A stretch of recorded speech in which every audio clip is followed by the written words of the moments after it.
It's Sunday, March 30, 2025. I'm Anthony Davis. Welcome to the Weekend Show, where we make the time to consider the news of the week. You can support my work and independent journalism at patreon.com/5minutenews. Our guest today is a writer and journalist who has been covering religious nationalism and the assault on American democracy for over 15 years. Her latest book is entitled Money, Lies, and God: Inside the Movement to Destroy American Democracy. Katherine Stewart, welcome to the Weekend Show. Thank you for having me. It's really great to be here. Now, you kind of got this book together before this current fall of American democracy. I suppose maybe you were focusing on the last Trump administration, and really this administration, or regime, as I think commentators are starting to call it more and more, is actually very different to 2016 and beyond, partly because it seems there are no adults in the room, as Donald Trump was stopped from doing some of the things that he would have wanted to last time. This time, there seems to be no oversight whatsoever. And as much as Americans hate to admit it, the fall of democracy has kind of already happened, if not the constitutional crisis. Would you agree with that? I would. You know, when I put the thesis of this book, Money, Lies, and God, out there before Trump won in the 2024 election, frankly, I was pretty sure I would get criticism for overstating the case. But 2 months into the second Trump administration, and I can see that, if anything, I understated it. We're really seeing the principles of our democracy in peril in ways that we certainly haven't seen. Free speech, the integrity of the courts, and the legitimacy of the rule of law, opposition to corruption. These core democratic principles really and institutions are under attack. They're under attack. And we obviously would normally rely on an opposition, having another party. But just because you don't have a parliamentary system in the US, nobody really kind of comes forward as a leader until another election cycle. So there is this power vacuum right now in terms of pushback. Do you think that's part of the problem, that it's actually hard for Democrats to kind of rally, not the energy necessarily? I think Democrats are still getting over Kamala Harris's loss and, trying to kind of come to terms with that. But it does certainly feel that to counter kind of the rise of fascism, you do need an individual or a leader to really kind of push the charge on that. You absolutely do. You need a charismatic leadership.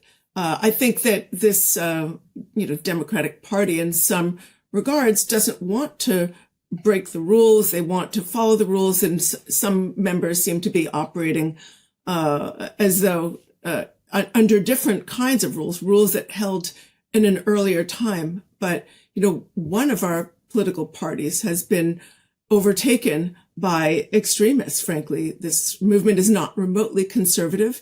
It's a radical movement. It is hell-bent on destroying the institutions of democracy, our international alliances, the institutions of a functioning government. It has declared war on the truth. And I think it's very hard for a lot of people to sort of wrap their heads around it and the pace with which the destruction is taking place.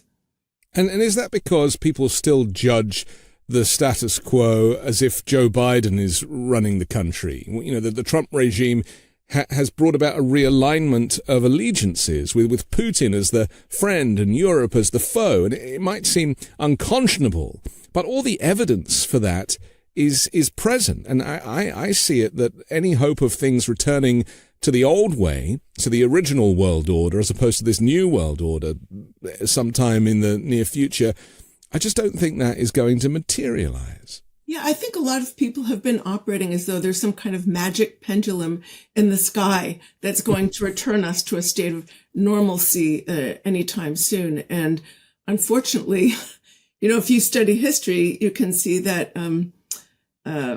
systems fail. Autocracy tends to fail, but it can do tremendous damage for a really long time in the meantime. And so I think I think a lot of people, frankly, weren't paying attention. The leaders of this movement have been open for a very long time that they thought that democracy was a heresy and that it doesn't work. They spread disinformation to a tremendous degree. They exploited religion to get the rank and file on board. They distracted them with culture war issues. And they were actually really pretty open about what they were doing and their aims. And it's not like they were hiding. It's just that a lot of people weren't listening. It is frustrating for those of us, especially in independent media, who have been banging the Project 2025 drum since late 2022 and really trying to kind of that this guide for change was written down. I mean, it's not unprecedented for those of us that have been paying attention, as you quite rightly say. But is there some truth to the fact that American democracy, people don't really or haven't ever really needed to identify what it actually is? So they don't really know that they're losing it because they maybe took it for granted in the first place. This is true. And there's also been a tremendous, I would say, propaganda campaign against against government, big government, which really is the institutions of a functioning democracy. We've been hearing for years that, who was it who said, I think it was Grover Norquist, I'd like the government to be so small I could drown it in a bathtub or something like that. Yeah. This sort of allegations of waste and fraud. And when you survey average Americans about the level of waste and fraud, they come up with sort of fairly ludicrously exaggerated estimates. Now, of course, there's waste and fraud in government, and there's always room for improvement in government, as there is in the private sector. But I think we need to be reminded of all the bad things that happen when you have an absence, the good things that a functioning government actually can achieve, and the bad things that happen in countries where there is an absence of functioning government, or where you have a government that is really run by an autocrat for the benefit of him and himself and his cronies, a sort of nepotistic, cronyistic, and corrupt kind of government. So I think we're finding out what that's going to look like. Or that does look like, because I guess this is something that we're going to have to all try and do, is that move it back to the present tense rather than the future. Because Trump ran in 2016 on the notion that he wasn't a politician and that he was the antithesis of politics, and that he didn't know any politicians. And he used to say, I've only been to Washington 7 times and I only once stayed the night, which obviously matters to him more than anybody else. But I feel that was kind of clever, wasn't it? Because what it did is it positioned him as the alternative, or as the antidote to what people didn't like about government and what nobody really likes about government.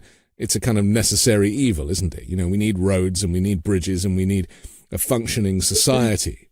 But he was not the man to do that. Yeah. Well, listen, the movement preceded Donald Trump. And unfortunately, the anti-democratic movement will long outlast him. But he did give it rocket fuel because he behaves with the lawlessness of an autocrat. He's all about breaking the rules and shifting the goalposts so far that they're not even on the playing field anymore, and breaking norms. And so he's a sort of perfect leader for a movement that has long seen democracy as, in the words of some sort of the intellectual leaders or progenitors of this movement, has long seen democracy as a heresy within the sort of, what we're seeing, we saw with the Project 2025 is a sort of marriage between the new right and the religious right or Christian nationalist movement. And I refer to this sort of pairing as the power couple of American authoritarianism. But both the religious right, some religious right leaders and new right leaders more explicitly do not believe in democracy. Within the new right, this is the sort of, Russell Vogt from who's, was that one of the architects of Project 2025. He's a sort of a new right guy. He and Kevin Roberts and the Heritage Foundation, those folks, they some of the thinkers in their movement long explicitly for a more monarchical form of government. And they say democracy is failing. We're facing an absolute apocalypse because of the rise of the woke, or which is basically a bucket into which they throw everything that they object to. And, we're sort of on the brink of absolute, failure as a country. And therefore we need to sort of have an authoritarian leader, someone who's going to break the rules and who doesn't respect the rule of law and is going to be a law unto himself, because that's what's going to sort of save America. And, some of them talk about longing for a red Caesar. The idea is that, like a sort of Caesarian dictator, right? But a red one, like a sort of conservative one.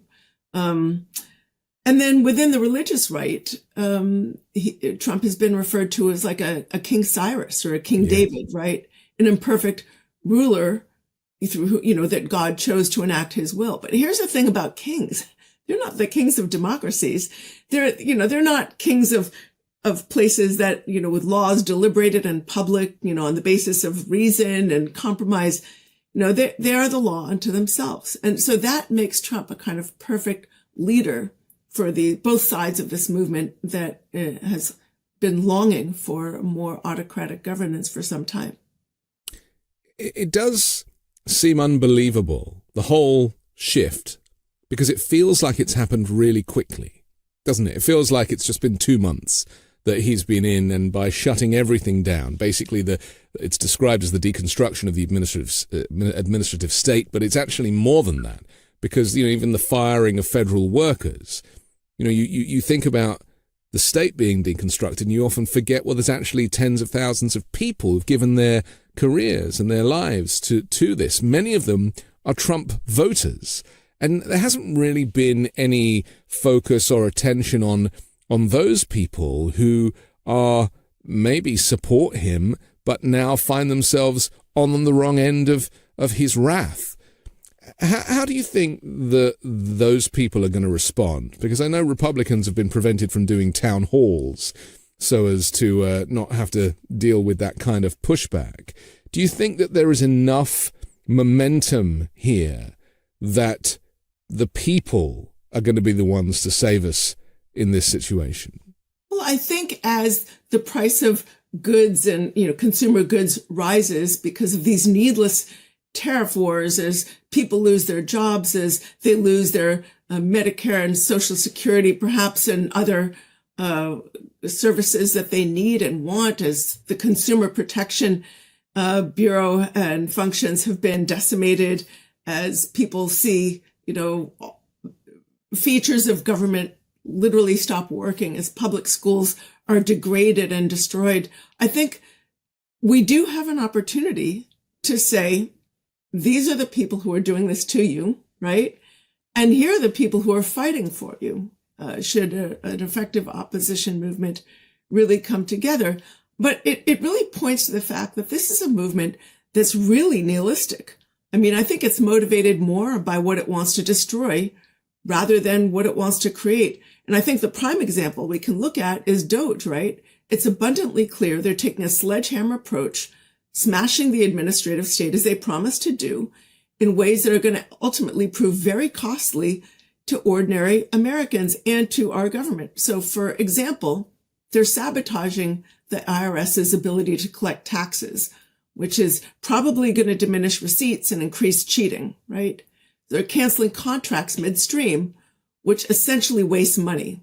They're starting these needless trade wars with some of our best, who were formerly our best friends, which, by the way, if they wanted to renegotiate certain things, you could have done that more effectively as an ally, right? Than as someone who's threatening to invade you.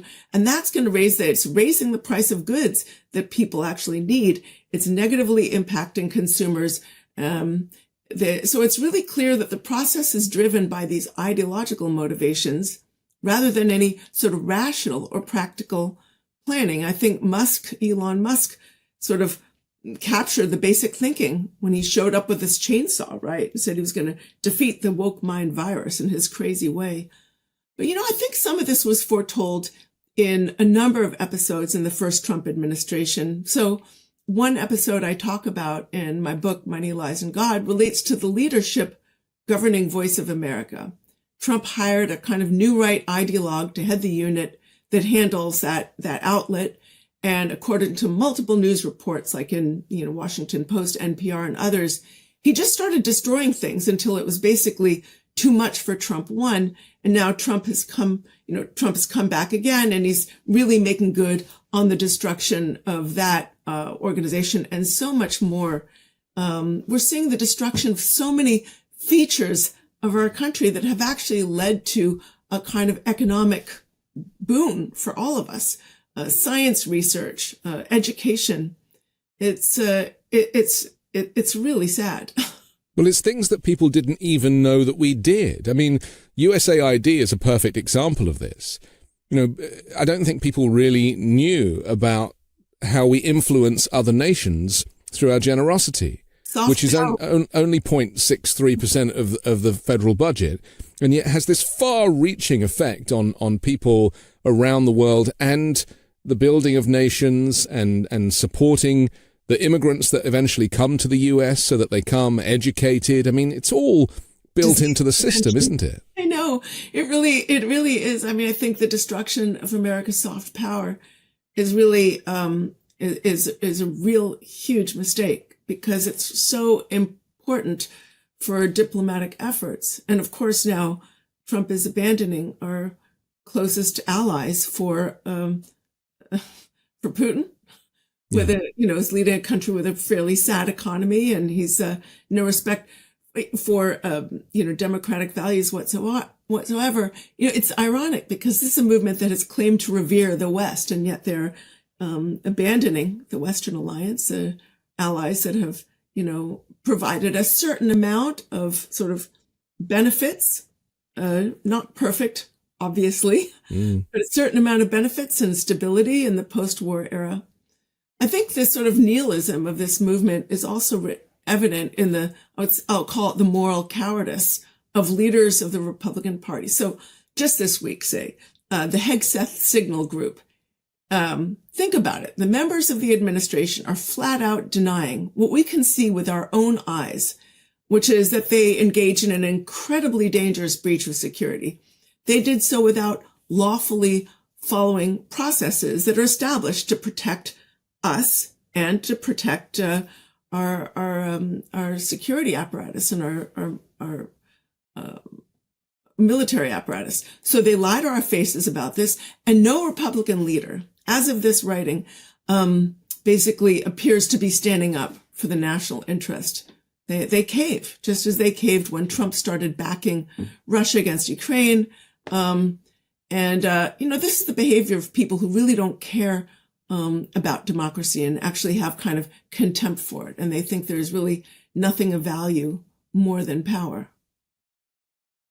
And there's also a report recently, or it was kind of a leak actually, that suggested that part of the reason why these Republicans don't stand up to him is because they're not just frightened of being primaried and publicly humiliated, which is his kind of typical route, but now they are actually in fear of their health and their lives and their families' lives because of the retribution and the fact that he does seem to have a kind of militia, not to mention the 1,500 people he pardoned from January 6th doing his bidding.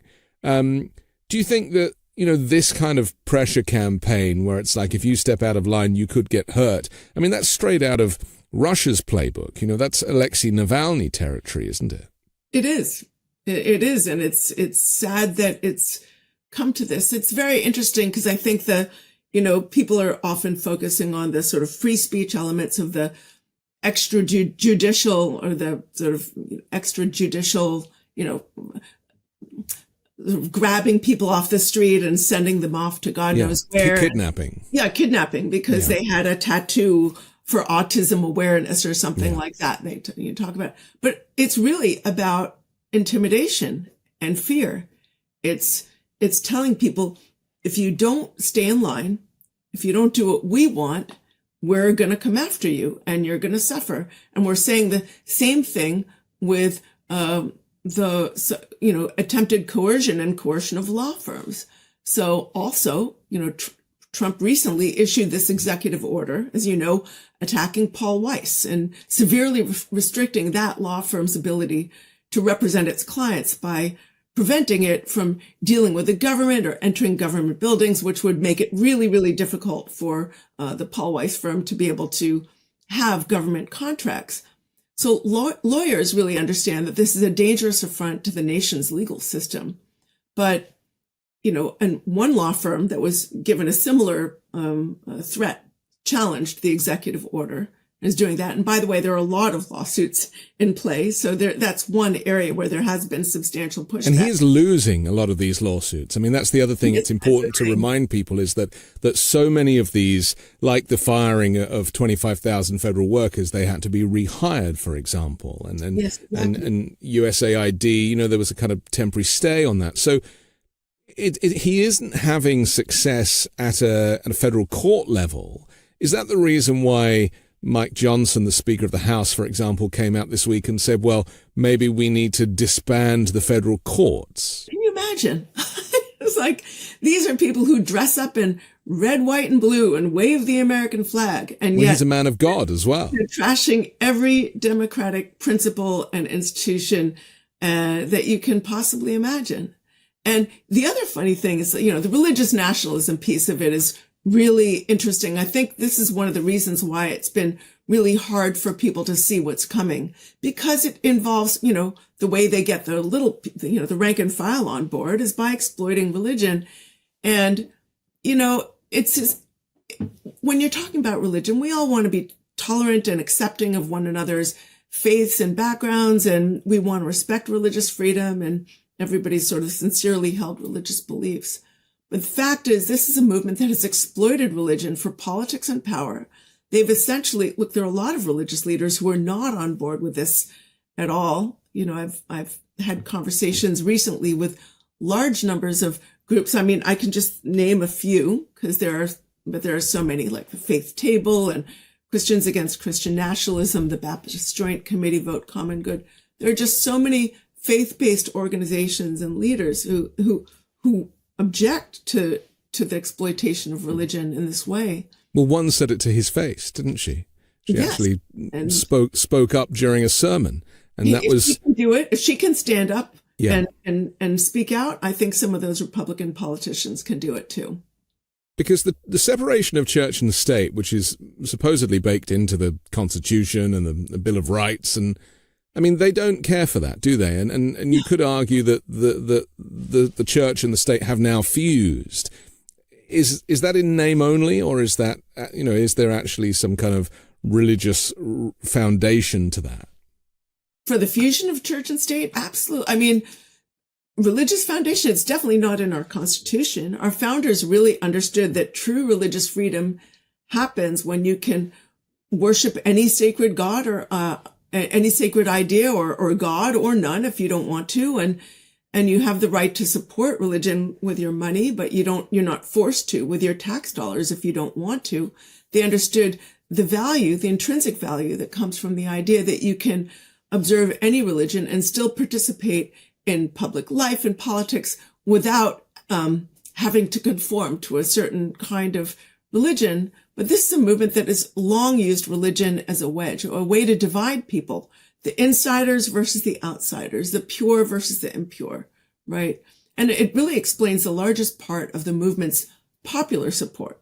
So, I mean, it becomes in a way like a justification for a lot of people's vote, because movement leaders, I divide the leadership in Money, Lies, and God into different sectors. And there's a sector of the movement leaders that are sort of very political pastors. They're drawn into networks, and they called Faith Wins, Watchmen on the Wall, and others. And they're given like the Reawaken America group and that lot. Yeah. Yeah. That's sort of like, there's a kind of way in which those pastor networks tie into the Reawaken America tour, which is a sort of disinformation conspiracy fest. But what they'll do is movement leaders, the sort of strategists and high level activists, will gather these pastors into these events. And I've been to a number of them. You've got dozens, or in one case, I went to hundreds of pastors in a megachurch, and they're given talking points. They're given very sophisticated tools for turning out their congregations to vote for so-called biblical values, including, very sophisticated data tools, voter guides, videos to air at church. And these pastors are told it is your biblical duty to get your people to turn out to vote, their biblical values. And they're often, several of the events I went to, they were given a huge amount of disinformation. They were told that dead people are voting and the 2020 election was stolen, and, public schools are basically Maoist indoctrination factories, and we're all going to have to soon be doing these struggle sessions. I mean, this is kind of crazy stuff. And that gets these pastors engaged in, delivering this kind of messaging to their congregants. And they reach a lot of people, don't they? Because they really are the center of these communities, especially when you look at the landmass of the US and the way that the church is often the only thing that brings people together. And my fear, though, is that this mix of politics and religion is only eventually going to leave people very disappointed, because Donald Trump is the least godly man on the planet. And so, they've given him this title of this. It's like he's the second coming. They touch him when they're praying, and he you can see him acting along. I mean, those of us that see through his performance can see he's just sitting there thinking, how long is this going to go on for? Because I want to go home and watch TV. And they are so committed that there really are biblical amounts of energy wasted on a man who cares nothing for them. I think that sometimes it's clearer to see when it's happening in other countries. So when you have a leader like Vladimir Putin in Russia, or Erdogan in Turkey, or perhaps Orban, in some ways in Hungary, or leaders in Iran, right? When these leaders want to consolidate a more authoritarian form of political power, they'll bind themselves very tightly to ultra-conservative religious leaders in their own countries in order to consolidate that power. They're bubble wrapping themselves in sanctimony, right? They're saying, you can't touch me. You can't investigate me because I've got the holy men on my side. And it prohibits any investigation of the ways that they're engaging in kleptocracy or corruption, or maybe just like allowing people at the very top to sort of enrich themselves at the public expense. And it guards against any investigation of the abuses that they're perpetrating against their own people. So are those countries true theocracies? I mean, depending on where it is, we're talking degree, and there's certainly nuances specific to different countries. But I think they're often more accurately described as cronyist kleptocracies with theocratic features, of course, and suppression of free speech and suppression of political opposition. It's very cleverly done, though, certainly here in the US, with Elon Musk claiming to be a free speech absolutist and buying Twitter for $44 billion to give, people the right to say whatever they want. Really, it was just the right to be racist again, And what's so clever about that is he actually is the last person to be a proponent of free speech when it comes to his own use of the software to kind of silence people or shout people down, because he can't take the criticism himself. And it's the same with Trump, isn't it? These people claim to want to lead the charge on free speech, but actually they don't want any pushback about what they might be doing. So it's very hypocritical. I just am waiting for people to be able to make those connections. Do you think I'm going to be waiting a long time? Yeah, I mean, the amazing thing is this is a movement that lectured us for a long time about cancel culture and free speech. And now, have you seen the list of words that have been banned in government, in government agencies and in healthcare contracts? Things like pollution and status and women.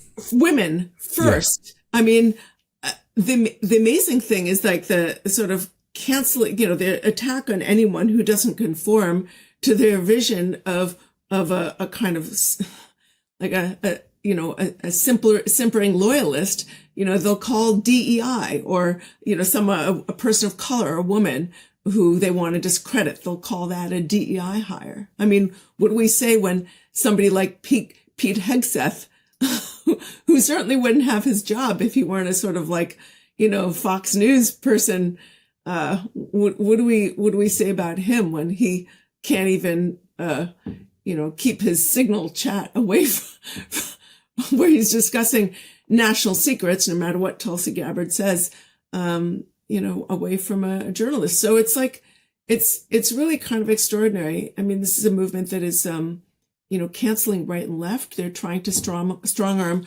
corporations and governments. Corporations and media bosses, and law firms into doing what they want. And full of contradiction. I mean, that's the other thing, isn't it? That so much of this really, goes against some of their own preaching. And so it's one rule for us and another rule for them.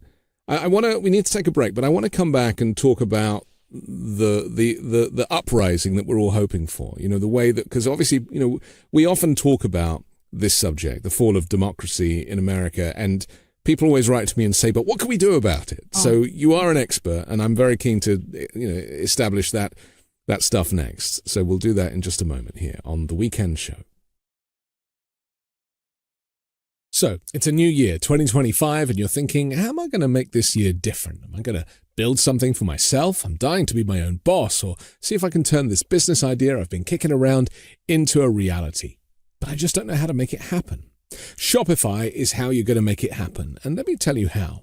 The best time to start your new business is right now, and Shopify makes it simple to create your brand, open for business, and get your first sale. Get your store up and running easily with thousands of customizable templates, no coding or design skills required. All you need to do is drag and drop. Their powerful social media tools let you connect all of your channels and create shoppable posts to help you sell everywhere that people scroll. Shopify makes it easy to manage your growing business.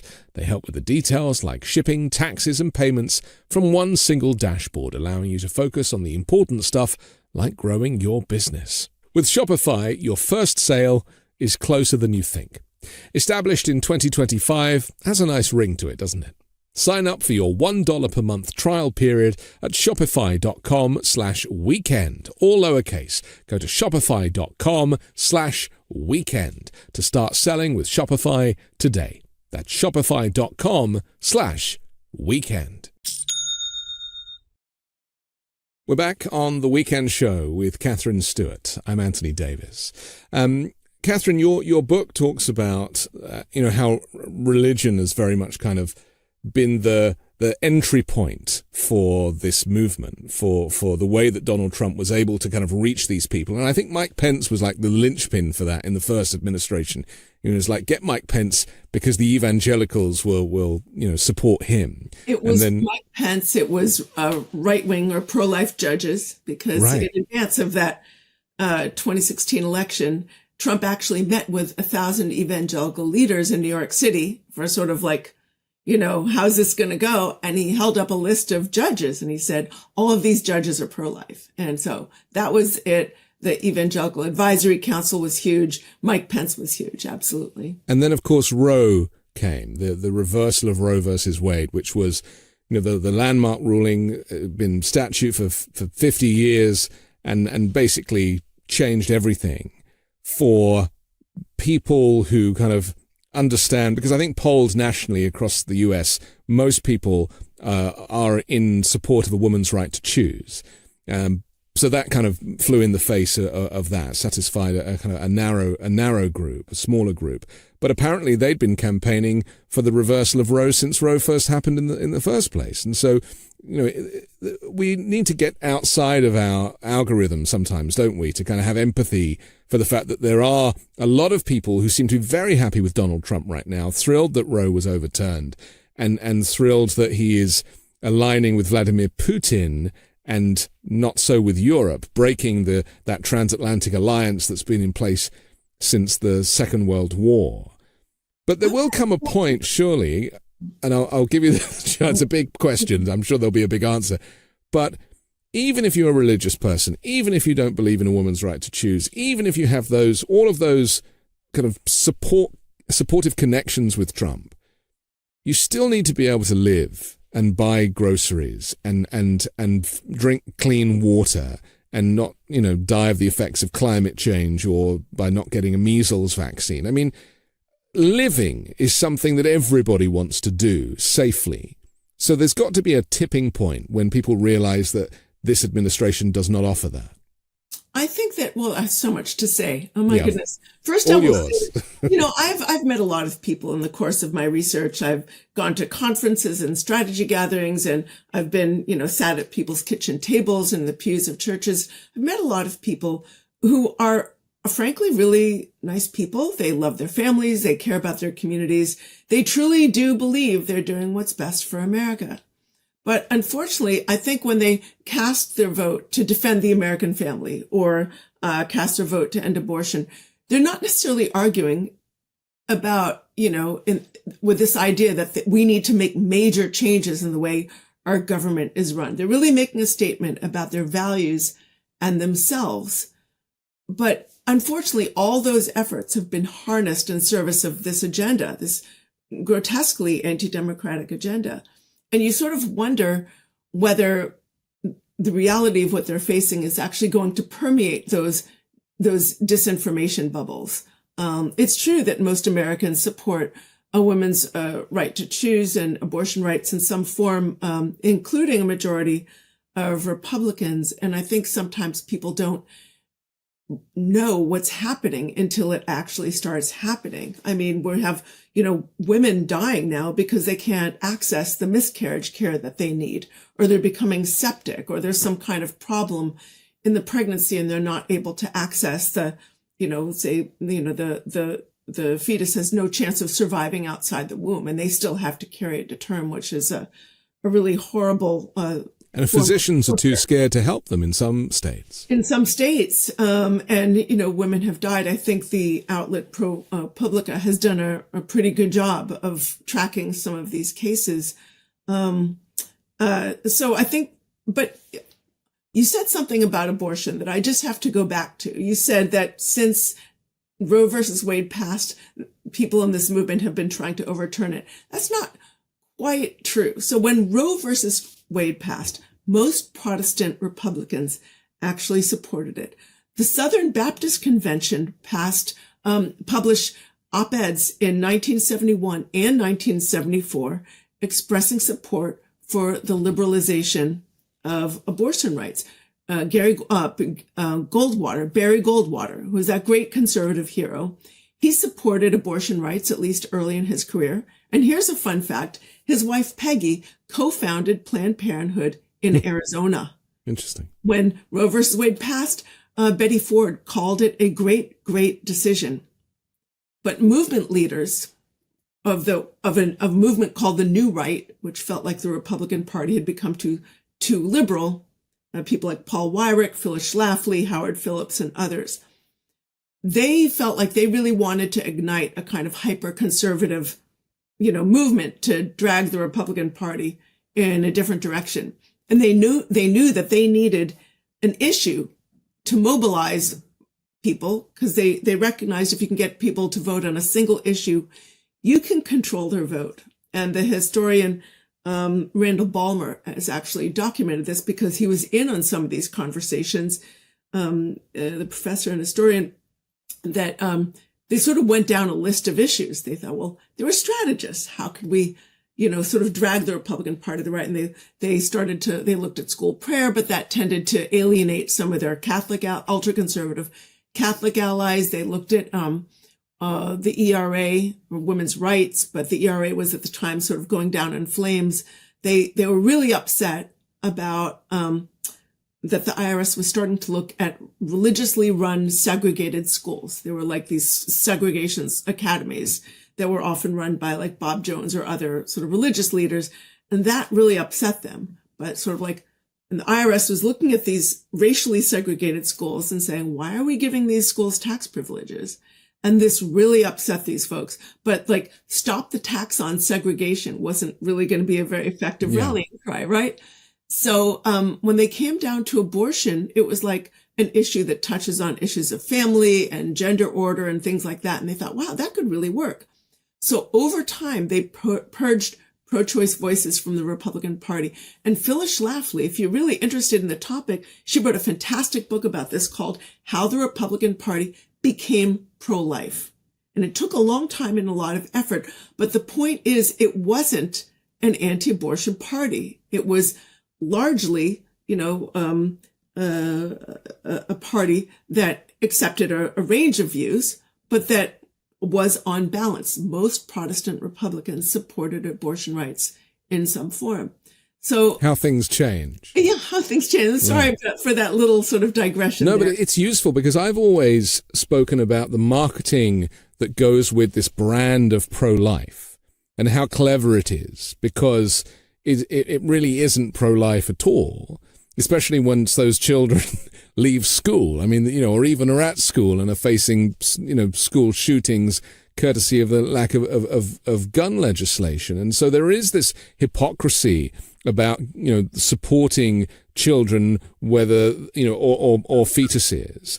And so do you think that that kind of marketing exercise, branding anti-abortion as pro-life, has actually been the key to a lot of this?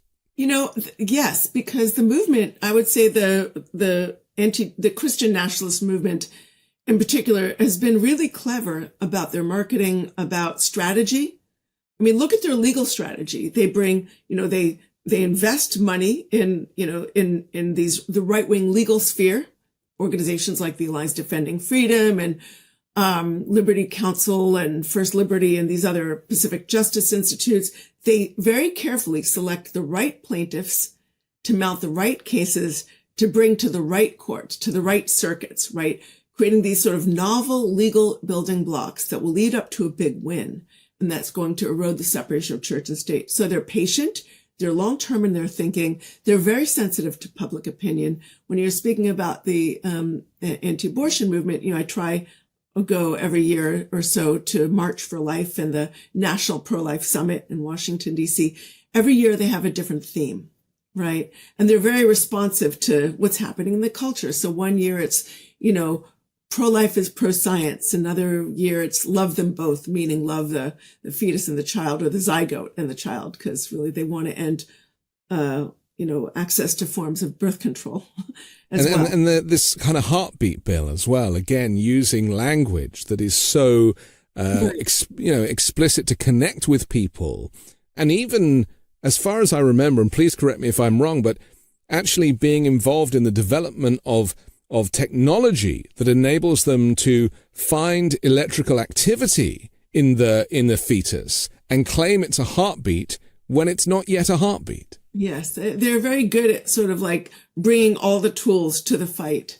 But, people who think that, it's all gone to the States and, that's just how it is, are really deluding themselves. They're going, even these sort of morning after pills, which actually prevent implantation, which is when the medical establishment agrees that that's when pregnancy begins. And, you take morning after pill, you're not going to get pregnant, right? But they call that chemical abortion. Yes. Yeah. So they find ways to reframe this stuff in order to get sympathy with the general public. And it does seem, because, so much water has passed under the bridge since the Roe reversal decision. We've literally been hit with a scandal every day that Donald Trump is in the White House, both the last time around, everything from Sharpie Gate to goodness knows what. And it was infuriating and depressing.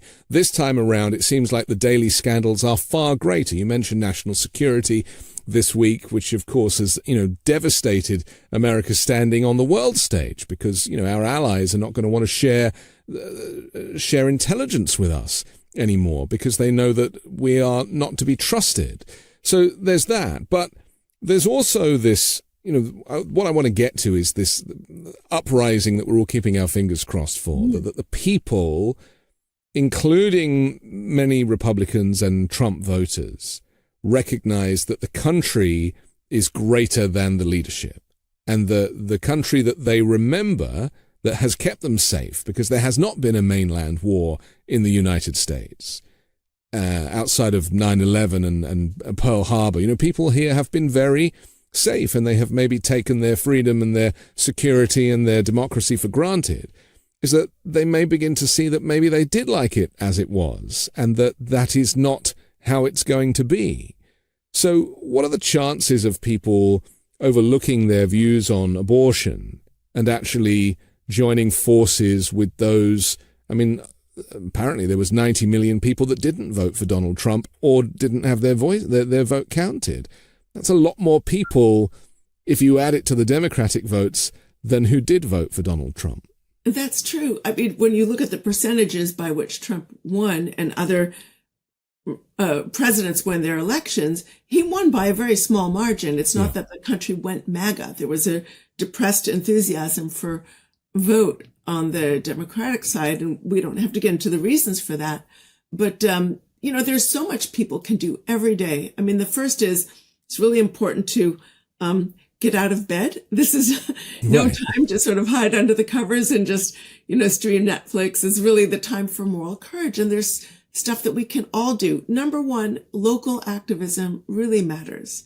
Get involved and figure out what's happening in your local school board or your town hall or town meetings and local governance, because that's really critical. That's something that the anti-democratic movement has done with groups like this sort of supposed parents' rights activists, like Parents Defending Ed and Moms for Liberty. And of course, we want public school materials to be age appropriate and things like that. But the sort of lies that they spread about how, you're going to send your kid to a public school at 8 a.m, they're going to come back at 2, a different gender. I mean, this is just fantasy land. It's just not happening. So it's really important to get involved locally and sort of hold people to account and push back on those kinds of lies. Second of all, there is no substitute for getting out the vote. I mean, in a country where 40 to 50% of people don't turn out to vote, you don't need a majority to win elections. All you need is a disproportionately motivated minority. And in advance of the 2024 election, I can't remember the name of the program, but the movement leaders said they were going to focus on 19 districts in 7 swing states. And often what they did is they focused on the conservative churches in those 19 districts in those 7 swing states. Because if you can get a church community or a number of church communities to turn out 90%, 95% of their people to vote for the candidates that the movement favors, then you can really dominate in election cycles. Well, because you're manipulating the electoral college. I mean, that really is the problem, isn't it? If we had the popular vote, then it probably would have been a different story. But it's voter suppression, and it's disinformation, and it's Elon Musk's $280 million, and, Russia and China and Iran and all these kind of foreign actors as well, that, Trump had to win in 2024. There was so much riding on it. And not to mention his own legal position, the prosecutions, the indictments, and the chance that he was going to quite seriously go to prison. So for those of us that didn't see it coming, and I miscalled the election, and I can only apologize again for the way I covered that. I really did feel a groundswell of support for Kamala Harris and this anti-Trump movement, but it seems that the Republicans are just much better organized. They're better. They're really, really well organized. They sort of exploit faith in a way that, listen, there are things that those of us who support democracy would never want to do. We would never want to inspire or organize political violence. We would never want to spread disinformation and lies.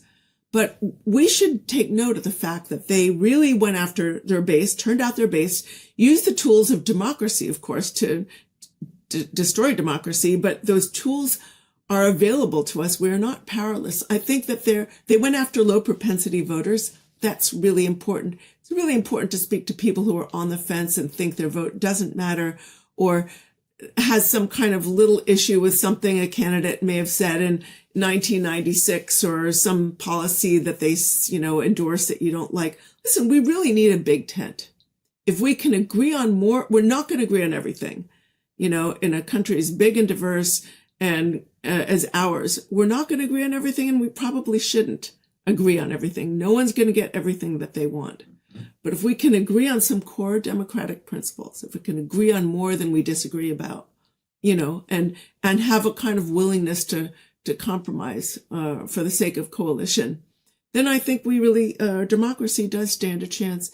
There are more people who would prefer to live in a democracy than a kind of cronyistic kleptocracy where, people, ordinary people are getting fleeced so that a guy like Elon Musk can get his privileged government contracts and tax breaks. I mean, it really just comes down to that. So I do think that there is an opportunity to, communicate to people what's at stake. Well, the corruption was quite stealth-like previously, wasn't it? Whereas now the corruption is very much out front. And I suppose maybe that's the differential that people need to see, because it's so hard to actually to define democracy. It requires everybody to play by the rules and to want it to work. And when you've got half the people or half the voters not caring about whether it works or not, that's when it falls apart. So I think maybe things needed to get so much worse in order for them to get better. Maybe it just was never bad enough in his first term, and that by destroying all of these institutions and by seeing the corruption of the Department of Justice, for example, and as well as the theft of wealth, the way he talks about these gold visas at $5 million a piece and seems to think that somehow he's going to sell 1 million of them. Hasn't done his math. I mean, he has no idea. And then with the tariffs as well, car companies claiming, including Tesla, that they just simply cannot sell cars that are 25% more expensive. And so there will come a tipping point when people see what the loss of democracy actually looks like. Let's hope. What is that lyric? You don't know what you got till you lose it. Gone, yeah. Yeah. Yeah. Just finally, he signed an executive order which didn't really get as much coverage as I would have liked because of the signal leak this week. But it was effectively a version of the SAVE Act, which is designed to prevent people from registering to vote unless they have all the paraphernalia from passports to birth certificates. Oh, this is awful. I mean, it's massive, isn't it? I mean, this should have been the biggest story of the year. Most married women change their names when we marry. And so our birth name in our, birth certificate is not the same as the name that we're using now. And millions and millions of American women do not have passports or the documentation. And they specifically said that a marriage contract or a marriage license is not sufficient. Right. So if they're basically trying to steal the votes away from married women who don't happen to have passports. And this should be like a massive scandal, Yeah, but it kind of got lost in the news cycle.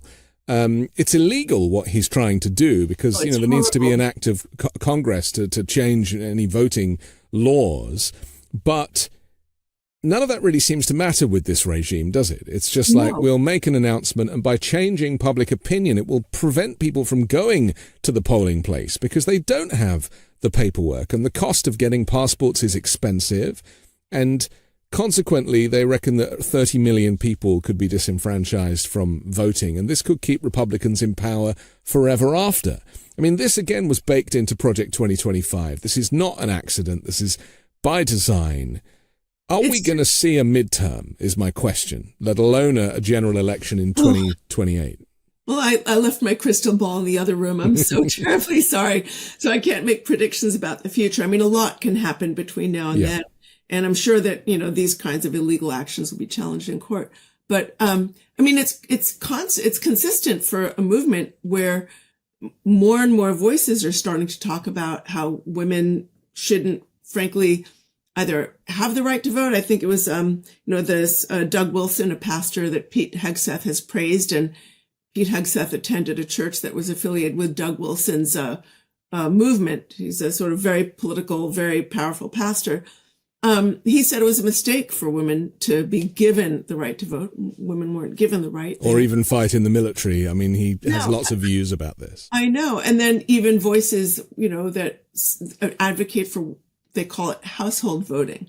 The idea is that the head of the household, which is obviously a man, right? In the master bedroom, yes. Right. Gets to vote for, tell his wife how she's supposed to vote.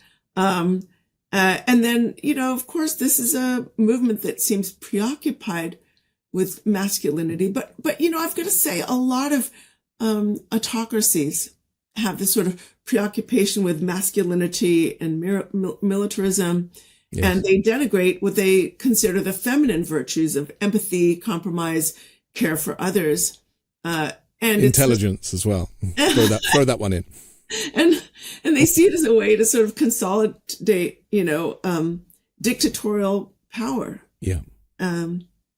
So it's no coincidence that all these dictators are men, and I think that really is where Trump sees himself, isn't it? I mean, he wants to be on Mount Rushmore. He wants to be on a $250 bill.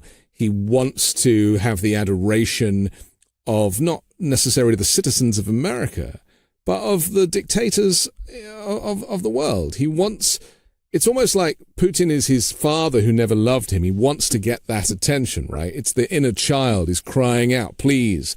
And when Putin kept him waiting an hour, I can't imagine if that was probably the worst hour of his life, waiting for this phone call from this person he looks up to so much. And people often talk about what does Putin have over Trump? And Putin doesn't really need to have that much over Trump, does he? No, and it's interesting because there's a sector of this movement that actually started bonding and making common cause with some Russian, I would say, illiberal advocates some number of years ago. They people like Paul Weyrich, who is the leader of the New Right, started making visits to Russia in previous decades and finding common cause with folks over there who are opposed to liberalism, opposed to women's rights and the like. And then, that sort of these alliances grew as people like Brian Brown and others have sort of also found common cause, Alan Carlson and some others. And they got together and they sort of formed an organization called the International Organization of the Family. I think that's what it's called.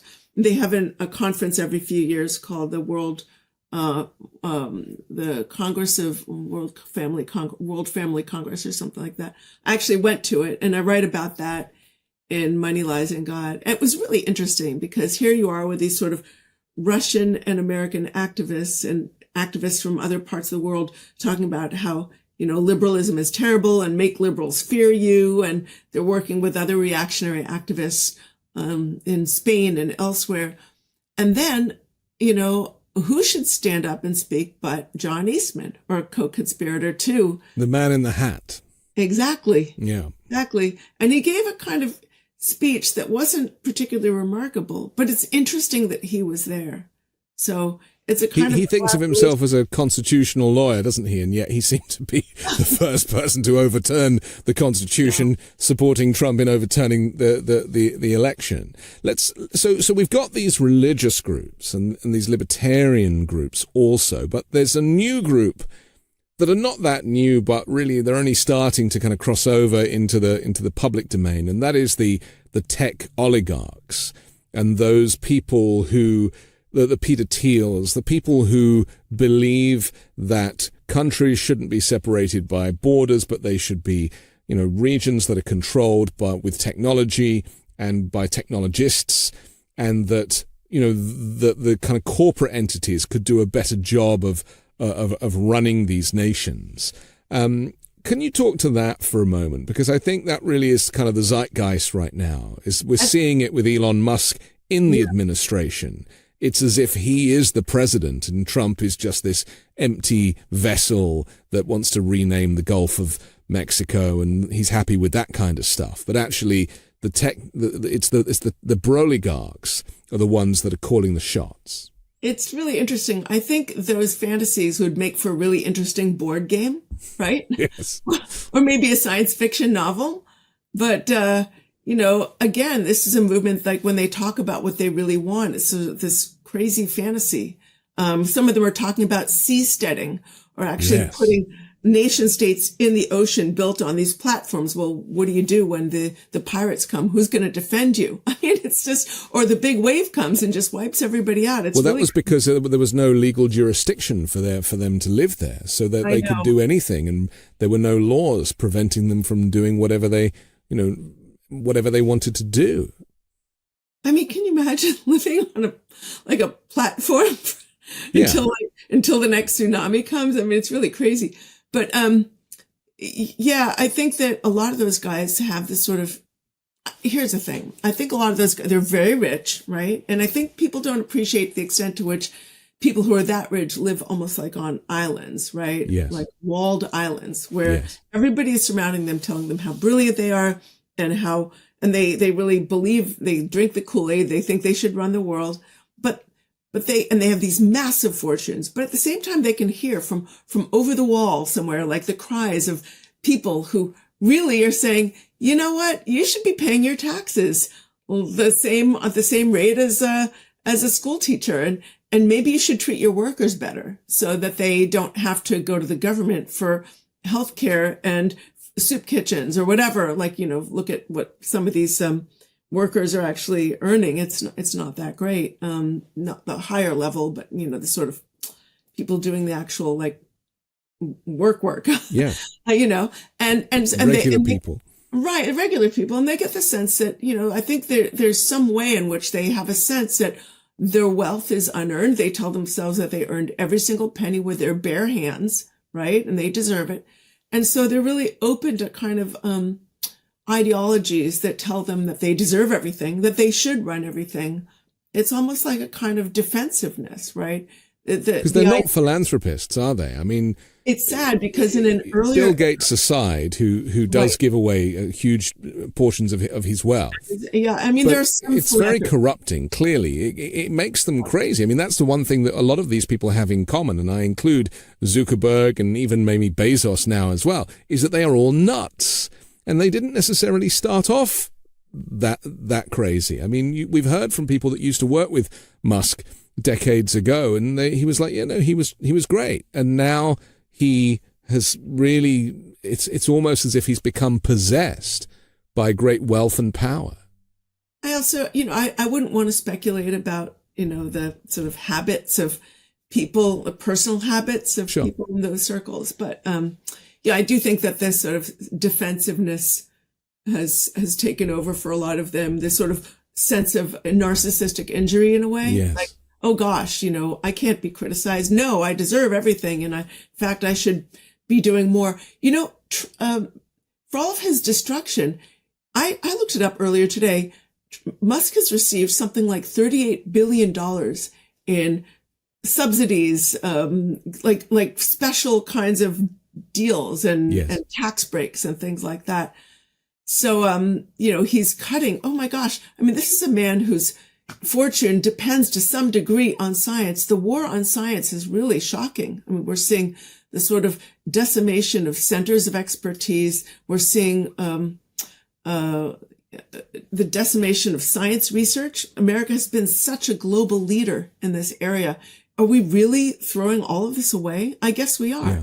Well, people don't even realize what is being shut down, as we said earlier, because they didn't know what it was. I mean, there's 69 global programs tackling child labor and human trafficking that got shut down 2 days ago. And now they're loosening labor laws in Florida for children. Right.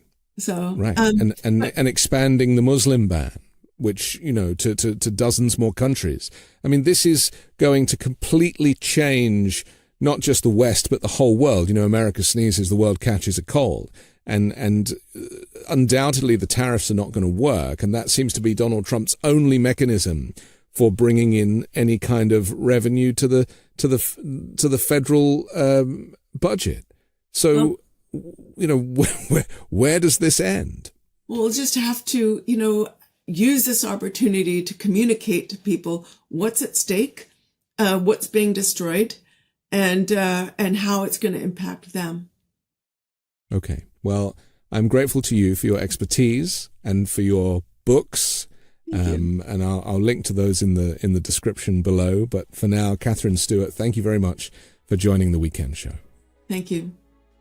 I'm Anthony Davis. Don't forget to support me and independent journalism at patreon.com/5Minute News or by joining the 5 Minute News YouTube channel. And I'll come back next Sunday with a brand new special guest and more factual news to discuss on the 5 Minute News Weekend Show with Midas Touch.